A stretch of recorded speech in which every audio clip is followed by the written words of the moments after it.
Welcome to episode 452, Those Annoying Health and Fitness People. Do you ever find yourself judging people who appear to be physically fit, thin, healthy, or strong, even though that's what you want for yourself?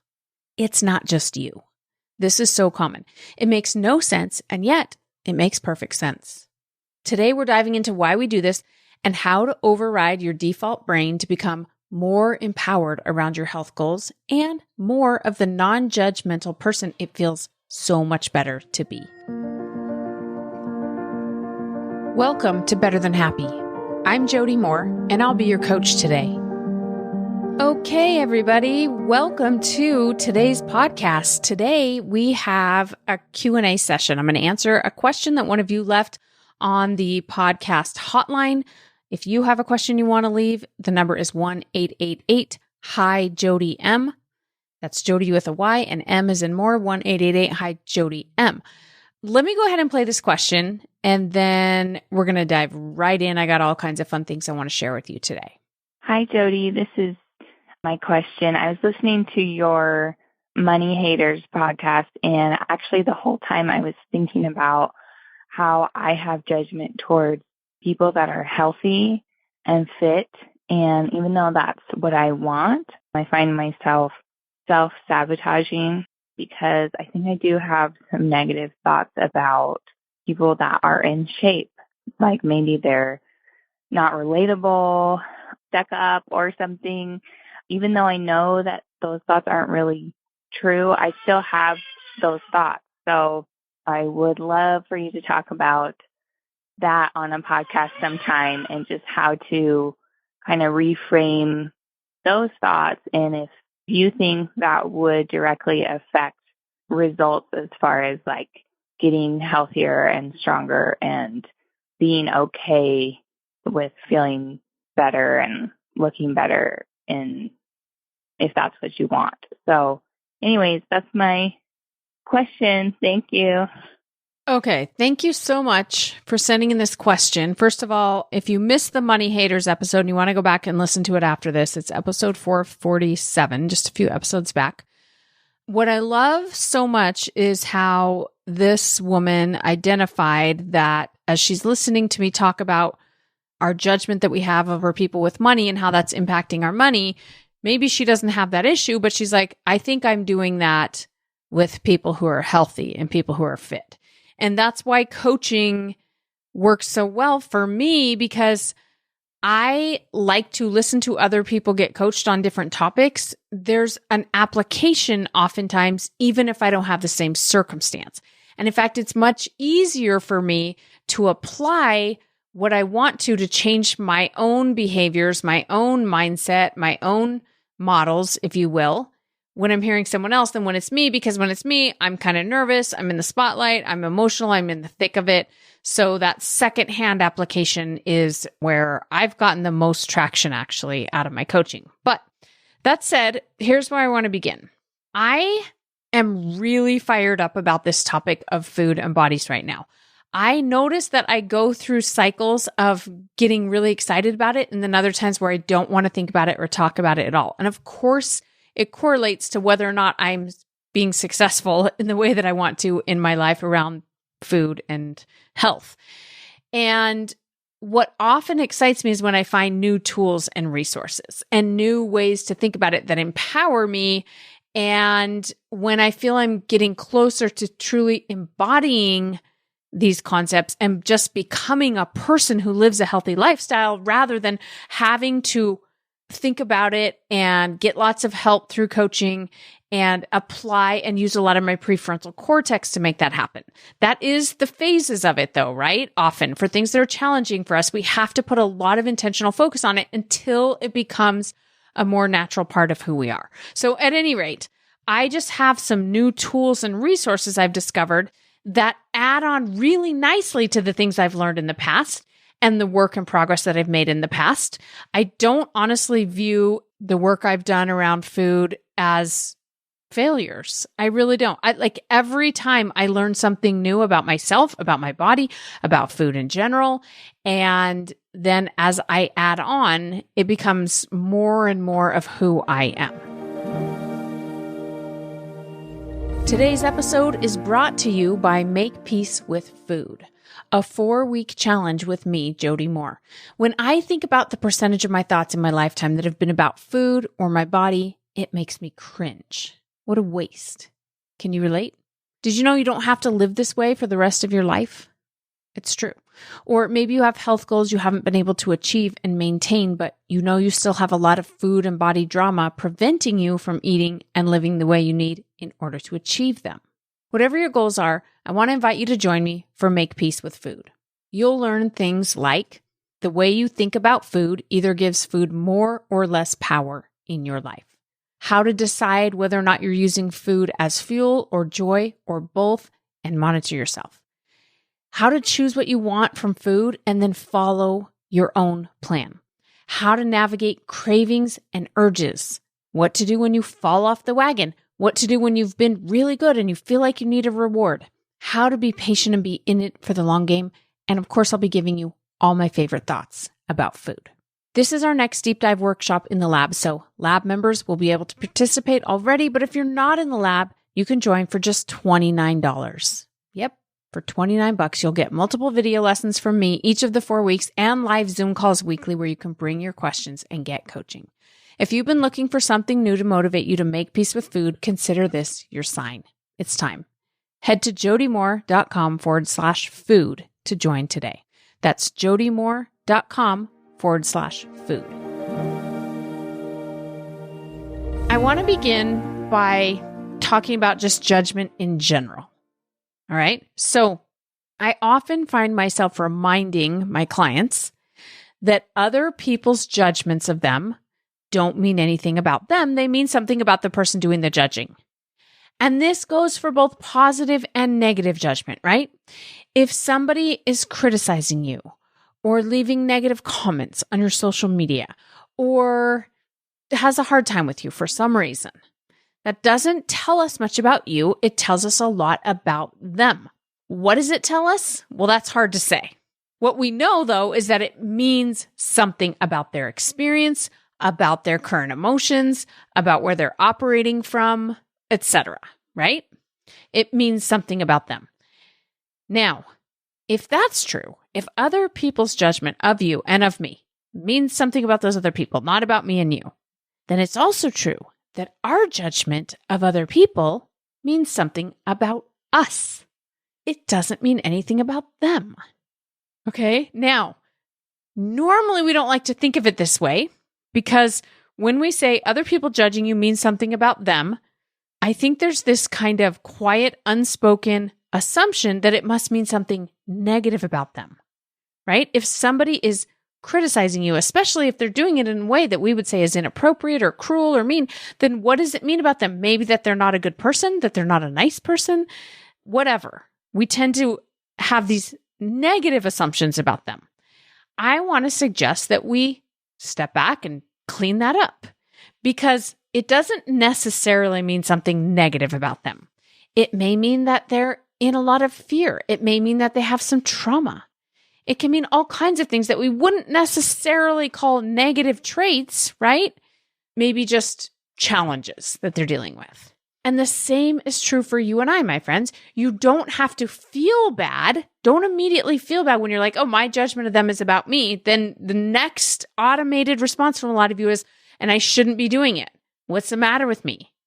Okay? I don't want you to do that. I want you to just be curious. I want you to not push it away. It's easy. Well, it's not easy, but sometimes what we try to do is push it away. We're like, I need to stop judging them. And what we end up doing often is just redirecting our focus to something else, which is better than staying in judgment. But we miss out then on the opportunity to discover something about ourselves. So again, that's why I love this question so much, because if you just approach it from, oh, this is interesting. I have a lot of judgment of these people who seem to be healthy and fit. And I want to be healthy and fit. I wonder why. That's fascinating. What's going on in my head? What is my brain trying to do? What's happening in there? Okay. Now I want to give you some things to consider that might be happening in there. And maybe you strongly identify with one of these. Maybe you identify with all of them, and you'll find that many of them overlap in certain ways. But here's where I want to start. It may be that you have a shame-blame trap happening. Okay, I call it a shame-blame trap because we literally are stuck in a trap, like bouncing back and forth between shame and blame, and it's hard to get out of. I'm going to tell you how, though, in just a minute. So if you see somebody who's really healthy and fit, and you use that to judge yourself and feel bad about your body or your health, then that's going to generate shame if you make it mean that there's something wrong with you for not being closer to your health goals. And that shame will feel terrible. And so many of us naturally jump right out of shame, instantaneously, even sometimes, into blame. In other words, I'm not wrong. They must be wrong. Okay? They must be, and then we just make up a bunch of stuff. Or maybe we have proof for it. Maybe we don't. It doesn't matter, right? All that we're trying to do is get out of shame by now blaming them. Just like this caller said, they must not be fun. They must not be relatable. They must be selfish. They must spend all their time at the gym and all they focus on is their body and their food. What a waste of a life, right? So we move right into judgment because we're trying to get out of the shame. Now, if you just try to dismiss the judgment of them, you may be tempted to go right back into shame again. So how do we get out of this trap? We start noticing that nobody is wrong and nobody is right. Nobody is good and noble and somebody else weak and wrong. That's just not a thing. What we are is different. Okay? This person has certain behaviors and thoughts and routines around food and bodies and exercise. And I have certain behaviors and thoughts and routines around food and body and exercise. And it's okay. It's great and amazing for them that they're where they are. And it's great for me to be right where I am on my journey, even if I want to change it, even if I want to progress. Nobody is any better than anyone else. That person who is super lean and fit and healthy is not a better person than me. Just like when I achieve the goals I want to, I will not be a better person than I am right now. I will just be in a different place with regards to this topic. That's it. You stop making good guys and bad guys. That's how you get out of a shame-blame trap. Different, but not better. Okay, the other thing it might be triggering for you is doubt. When we see someone else succeeding and we don't believe it's possible for us to succeed in the way that they have and we want to succeed in that way, then often that's going to feel terrible. This is similar to shame-blame, right? We move into the judgment to escape the doubt. But instead of just judging ourselves as less than, we might be also judging ourselves as incapable of. And we still really want it. So there's a couple ways out of this. The first one is to do exactly what we did with the shame-blame trap and remove the judgment. Don't elevate anyone and don't lower anyone because that's just not true. But the other thing you can do is use other people's success. There's actually two more things. You can use other people's success as evidence of what's possible, right? And I will say when it comes to health and fitness, this is why I'm kind of like jury's out about before and after photos. I know there's a lot of debate and controversy about whether or not it's healthy to be showing before and after photos. And I will say that I agree that it's sort of objectifying and it puts the physical result onto a pedestal that is just not reality. In the end, the most amazing part of improving your health and fitness is that you'll feel good in your body, but also that it will require so much growth from you. It will require that you improve your relationship with yourself and that you learn how to honor your commitments to yourself and that you learn things about nutrition and you learn about your own body and you connect with your own body. And like so many of those things are way more beneficial than looking better in your jeans. So for that reason, before and after pictures can sort of reinforce that that's what matters. And I don't like that about it. But what I do like about before and after photos is that it's tough to look at somebody who's really ahead of us, who's really healthy and fit, and feel like that's possible for us. We tend to look at them and go, well, yeah, they could do it, but I can't.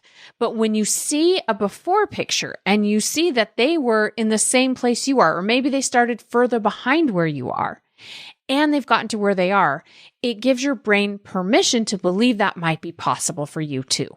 And so for that reason, I do still actually really like before and after photos for myself. If it puts you in a negative space, not useful, but you see how it can help overcome the doubt part. And then the third way to overcome doubt is to just stop wanting it so badly. You can really work on the amount of desire you have around achieving some kind of a health goal. And I do think it's healthy to keep it in check. You could get rid of it altogether if you want to, but I don't even think you have to. If you want to keep a part of it, don't let it be so extreme, though, that it's creating this kind of drama, this kind of jealousy and doubt, right? Like they call it unattachment, right? The Buddhists call it unattached from what you desire. It doesn't mean you don't desire it. You're just not attached to the desire. The last thing I want to speak to that may be happening here when you notice yourself judging someone for something like their health condition, even though you have those same goals, is it might actually be really useful information for you about what you want or don't want, who you want to be or who you don't want to be. Okay, so for example, this caller said, I noticed myself thinking they must not be funny. And she's like, I know that's ridiculous, but that's what comes up in my head, okay? So that could be useful information for you to take into account, which is, I don't want to become a super serious person. I want to keep my sense of humor. I want to be able to joke around and have fun. And then you have to remind your brain, I can be that and be healthy. There are plenty of people who are funny who are also healthy. And that's just good for me to know that that's important to me. That matters to me if you want to keep that part, right? She said they're not relatable. Okay, so you want to continue to be relatable. Good to know. Did you know you can? You can change your eating habits and you can improve your health and you can still be relatable if you choose. Again, another one I hear commonly is people say they must be really selfish. They must be obsessed with their health or their body. They must spend all their time at the gym. I don't want to be like that. Okay, good information. Again, this doesn't mean that that person is that way necessarily. We're not going to that extent. We're just noticing, oh, it's really important to me that I remain generous and that I keep a balance in terms of how much I think about or focus on this topic and how important I make it in my life. I want to be balanced in this way. I want to be generous. I want to be giving.